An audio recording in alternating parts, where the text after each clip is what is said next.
Hello and welcome guys. स्वागत है आपका अपने इस यूट्यूब चैनल पे।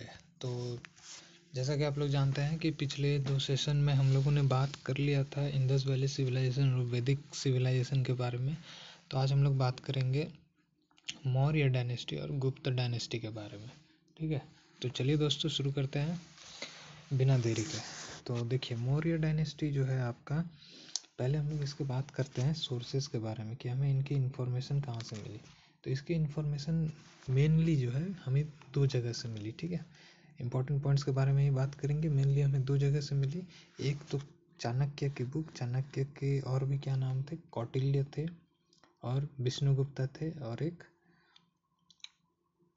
तो चाणक्य, कौटिल्य और विष्णुगुप्ता, तीन नाम हो गए इनके। ठीक है, और इनकी जो किताब थी अर्थशास्त्र, उनसे हमें इनके बारे में पता चला, मौर्य डायनेस्टी के बारे में। ठीक है, अब एक और किताब आती है आपकी मेगस्थनीज बोल के, जो कि इंडिका ने लिखा था। ठीक है, इंडिका किसने लिखा था? सेल्यूकस का ये राजदूत था इंडिका। ठीक है, तो इनकी किताब मेगस्थनीज से भी हमें मौर्य डायनेस्टी के बारे में पता चलती है। ठीक है, तो ये हो गया आपके सोर्सेज के बारे में बात। तो अब आगे चलते हैं। ठीक है, अब देखो, यूनानी ग्रंथ यानी कि जो ग्रीक लिटरेचर है, उसमें जो है आपको चंद्रगुप्त मौर्य को, ठीक है, चंद्रगुप्त मौर्य को मतलब सीएम लिखते हैं इसको। ठीक है, आगे इसी नाम से कहीं पे अगर लिखा होगा तो वो चंद्रगुप्त मौर्य समझ लेना।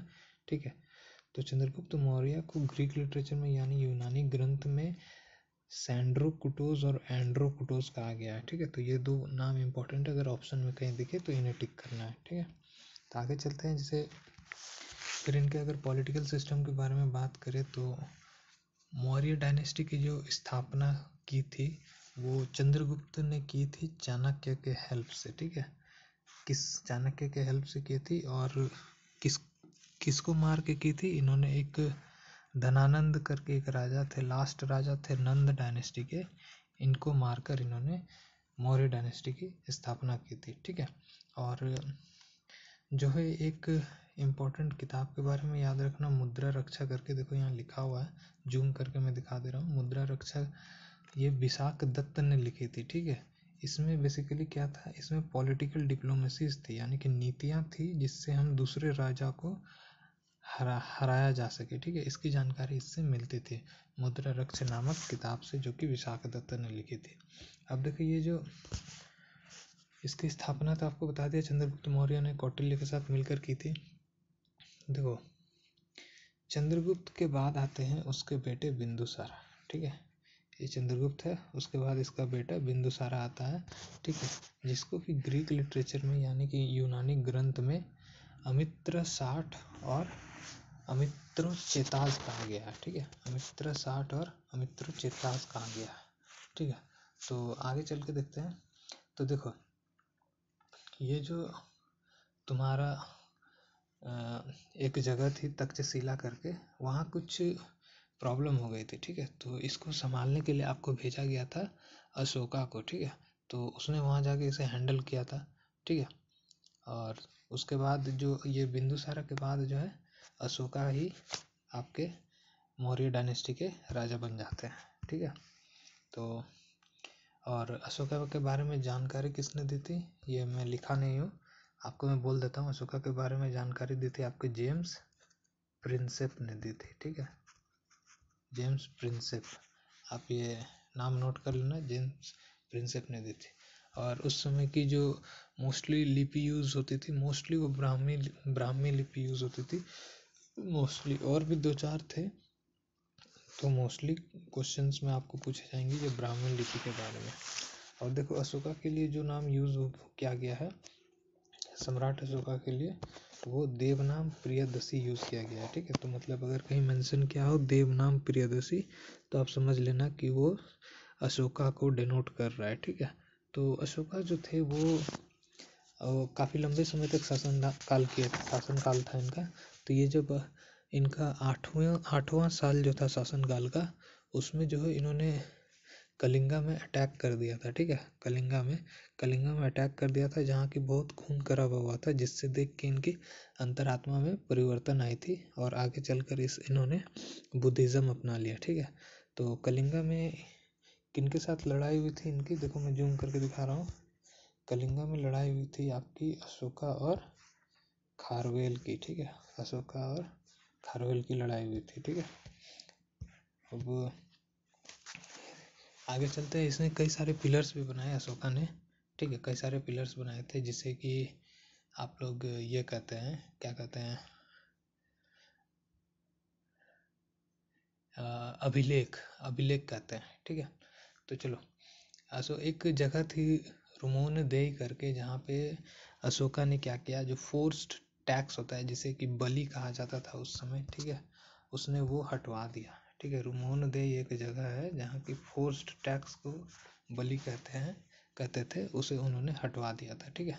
तो और जो टैक्स होता था तुम्हारा जनरली जो लगता था उस समय पे बाकी सारी जगहों पे, वो 1/6 लगता था, मतलब 1/6, जिससे कि उसने घटा के 1/8 कर दिया था। मतलब पहले अगर 6ठा भाग लगता था तो अब 8वां भाग टैक्स में लगेगा, ठीक है।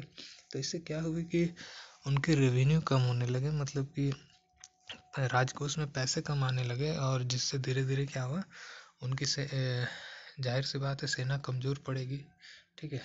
अब सेना कमज़ोर पड़ने लगी तो फिर क्या हुआ कि उनके जो आपके सेनापति हुआ करते थे एक पुष्पमित्र सिंघा, ठीक है। तो अशोका के बाद जो लास्ट राजा आए थे आपका, इनके मौर्य डायनेस्टी के लास्ट राजा जो आए थे, राजा बृहदत्ता करके थे, ठीक है। लास्ट राजा बृहदत्ता करके थे, जिनको मार के ये जो सेनापति है पुष्पमित्र सिंघा ने इसी को, अपने राजा को ही मार के सुंगा डायनेस्टी की स्थापना कर दी थी, ठीक है। तो सुंगा डायनेस्टी के ओरिजिन के बारे में आपको पता चल गया। तब और इम्पोर्टेंट पॉइंट एक और ये है कि ये एक पहाड़ी हुआ करती थी, बराबर की पहाड़ी, जहाँ पे अशोका ने 4 गुफाएं बनवाई थी, ठीक है। किसके लिए, ना आजीवक संप्रदाय के लिए, ठीक है। तो ये सारे मुझे इम्पोर्टेंट पॉइंट्स लगे आपको मौर्य डायनेस्टी के बारे में। तो अगर कोई और भी इम्पोर्टेंट पॉइंट आपके नज़र में होगा तो आप लोग कमेंट्स में ज़रूर शेयर करें, ठीक है। तो नेक्स्ट चलिए हम लोग चलते हैं गुप्ता डायनेस्टी के बारे में। तो यहाँ पे भी पहले सोर्स से ही शुरुआत करते हैं। तो गुप्त वंश की हमें जानकारी मिली थी कहाँ से, वायु पुराण से, ठीक है। वायु पुराण से सबसे पहले हमें इनकी जानकारी मिली, ठीक है। तो इसमें गुप्त डायनेस्टी में कौन लोग थे, ये बनिए लोग थे, ठीक है। जो कि पहले हम लोगों ने क्या बताया कि क्या कहते हैं आपका वैदिक सिविलाइजेशन में, कि जो ऋग्वेदा के 10 मंडल थे, ठीक है, उसमें 10वें मंडल में जो आपको विभाजन कर दिया गया है सोसाइटी का, ब्राह्मण, क्षत्रिय, वैश्य और शूद्रास, जो कि गलत था, ठीक है। तो इसमें जो वैश्य आते हैं ना, वैश्यास, उसी में आपके बनिए आते हैं, ठीक है। तो ये मोस्टली गुप्त डायनेस्टी के लोग वही लोग थे, ठीक है। अब देखो ये लोग जो हैं किसके अंडर काम करते थे, आपके कुषाण वंश के अंदर काम करते थे, और इनके एक फेमस राजा हुआ करते थे कनिष्क, ठीक है। ये बुद्धिज़्म के फॉलोवर थे, ठीक है, बुद्धिज़्म के फॉलोवर थे, ठीक है। तो ये इंपॉर्टेंट पॉइंट आप याद रखना। आगे चल के बात करते हैं कि हम लोग कि इसकी खोज किसने की थी, गुप्ता डायनेस्टी की नींव किसने रखी थी, तो वो आपका श्रीगुप्ता ने रखी थी। देख सकते हो यहाँ पे मैंने लिखा है फाउंडेड बाय श्रीगुप्ता, और श्रीगुप्ता के जो पुत्र थे वो घटोत्कच थे, ठीक है। श्रीगुप्ता का पुत्र जो है वो घटोत्कच था। तो बेसिकली इसकी जानकारी आपको कहाँ से मिली कि इनके फाउंड श्रीगुप्ता ने किया, तो एक राजा थे उस समय के समुद्रगुप्ता, आगे मैं उसका डिस्कशन करूँगा। तो समुद्रगुप्ता ने एक आदमी रखा हुआ था हरिसेन करके, अपनी व्याख्या के लिए, अपना तारीफ करने के लिए, और उसने एक पिलर, जो अभिलेख बताया मैंने, प्रयाग प्रशिष्टि बोल के पिलर था, जिसमें वो अपनी तारीफ क्या करते थे, उसी में श्रीगुप्ता और घटोत्कच की जानकारी मिली, ठीक है।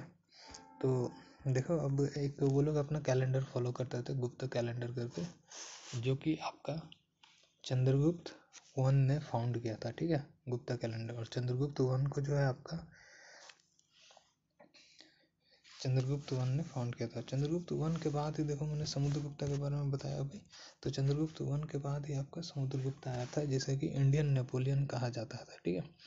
अब देखो समुद्रगुप्ता ने अश्वमेध यज्ञ कराया था। अश्वमेध यज्ञ में हम पहले आपको बता रखा है वहाँ पे, ठीक है, कि आपकी जो कौन से वेद में हुआ करते थे, आप बताओ मुझे, ठीक है। अश्वमेध यज्ञ मैं आपको बता दूं कि वो आपका हुआ करता था, मैं भी भूल रहा हूँ, वो तो रामायण के टाइम पे जो था मैंने आपको एक्सप्लेन किया था, ठीक है। मैं भी भूल रहा हूँ अश्वमेध यज्ञ किन के टाइम पे हुआ था, ठीक है। तो देखो कौन से वेद में था, तो देखो ये अश्वमेध यज्ञ कराया था, ठीक है। और इसके बारे में पता कहाँ से चला ना, पता आपको चला आपका यहाँ पे एक, आगे आते हैं, आगे चल के बात करते हैं कहाँ पे पता चला। तो समुद्रगुप्त के बाद जो आते हैं वो चंद्रगुप्त टू आते हैं, ठीक है। तो चंद्रगुप्त टू आते हैं और इनका एक भाई था रामागुप्त, जो कि काफ़ी आलसी सा था, वो लॉयल नहीं था, ईमानदार नहीं था, तो इनको मारकर चंद्रगुप्त टू ही राजा बन गए थे, ठीक है। तो चंद्रगुप्त टू ने विक्रमादित्य की उपाधि ले रखी थी, ठीक है। और इन्हीं के टाइम पे चाइनीज़ यात्री फाहिन आए थे, ठीक है। हालांकि फाहिन ने कहीं अपने जो भी उसने लिखा है उसने कहीं गुप्त डायनेस्टी के बारे में जिक्र नहीं किया, ठीक है। तो चंद्रगुप्त के दो जो बेटे बेटी थे चंद्रगुप्त टू के, ठीक है। हाँ, और ये रामगुप्त वाली इन्फॉर्मेशन आपको कहाँ से मिलती है, अगेन आपको विशाख दत्त की एक और रचना है जो कि देवी चंद्रगुप्ता है, ठीक है। विशाख दत्त की एक पहले रचना के बारे में बात हम लोग किए तो मुद्रा रक्षक के बारे में, ठीक है। यहाँ एक और देवी चंद्रगुप्ता है इनकी रचना, जिसमें इसके बारे में पता चला है कि रामागुप्ता वाले का केस, ठीक है। तो एक और हम लोग इनके पुत्र थे कुमारगुप्त और प्रभावती। तो यही जो प्रभावती थी ना, इसने एक पिलर बनवाया था पुणे में, पी से प्रभावती पी से पुणे याद रख लेना, पिलर बनवाया था जिसमें उसने लिखवाया था कि इसने समुद्रगुप्ता ने अश्वमेध यज्ञ कराया था, ठीक है। अब कुमारगुप्ता के खासियत के बारे में बात कर लेते हैं, इनके इंपॉर्टेंट पॉइंट के बारे में। कुमारगुप्ता ने नालंदा यूनिवर्सिटी की इस्टेब्लिशमेंट की थी, ठीक है। तो नालंदा यूनिवर्सिटी अपने आप में काफ़ी बड़ी यूनिवर्सिटी है। और एक चीज़ है, इसने भी अश्वमेध यज्ञ कराया था, ठीक है। और जो समुद्रगुप्त को इंडियन नेपोलियन इसलिए बोला जाता है क्योंकि उनका जो साम्राज्य था वो बहुत बड़ा था, ठीक है, इसीलिए। तो दो राजाओं ने अश्वमेध यज्ञ कराया था गुप्ता डायनेस्टी के, एक समुद्रगुप्त हो गए और दूसरा आपका कुमारगुप्ता हो गए, ठीक है। इसके बाद नेक्स्ट आ जाता है आपका स्कंदगुप्ता, ठीक है। स्कंदगुप्ता के टाइम में हुना लोगों ने अटैक किया था, हुन लोग जिन्हें कहा जाता है, ठीक है। इन्वेजन हुआ था उनका इंडिया पे ही। और इम्पोर्टेंट पॉइंट्स और बात कर लेते हैं हम लोग की। Largest number of gold coin, सबसे अधिक सोने के सिक्के जो है वो गुप्त डायनेस्टी के टाइम पे ही थे। और प्योरेस्ट सबसे शुद्ध सोने के सिक्के आपके कुशन डायनेस्टी जो हमने बताया आपको कि गुप्ता डायनेस्टी के लोग कौन थे, वैश्यास लोग मोस्टली थे, बनिया वाले वो लोग कुशन डायनेस्टी के अंडर काम करते थे, ठीक है। तो वही तो प्योरेस्ट गोल्ड आपको मतलब शुद्ध सबसे शुद्ध सोना आपको कुशन डायनेस्टी के अंडर में मिल गया। अब सबसे पहले किन्होंने यूज़ करना शुरू किया तो वो आपका इंडो ग्रीक्स हो जाएगा, ठीक है। इंडो ग्रीक्स याद रखिएगा आप लोग। और चलते चलते आपको इनकी गुप्त डायनेस्टी के 6 फिलोसफीज़ के बारे में बता दूं, अगर कहीं ऑप्शन में पूछ दे तो आप लोग याद रखना। संख्या जो नॉर्मल आप लोग नंबर 1 2 3 वाले जो है वही संख्या वाला है, संख्या कहीं लिखा रहेगा, स्पेलिंग अगर गलत हो तो आप लोग मैनेज कर लीजिएगा प्लीज़ करके, ठीक है। संख्या हो गया, एक न्यायी हो गया, एक योग हो गया, वही योग गुरु पतंजलि वाला योग हो गया, ठीक है। फिर वैशेषिक आप लोग स्पेलिंग चेक कर लीजिएगा, वैशेषिक, पूर्व मीमांसा और उत्तर मीमांसा। तो ये सारी 6 फिलोसफीज थी गुप्त डायनेस्टी के टाइम पे, ठीक है। तो आई होप गाइस आपको ये सेशन पसंद आई होगी। और अगले सेशन में हम लोग बात करेंगे इनके बाद जो सल्तनत डायनेस्टी आई थी टाइम पीरियड, उनके बारे में बात करेंगे, सल्तनत टाइम पीरियड के बारे में। तो चलिए इसी तरह वीडियोस को लाइक करते रहिए, चैनल को सब्सक्राइब कर ले for the next video. Till then take care and bye bye.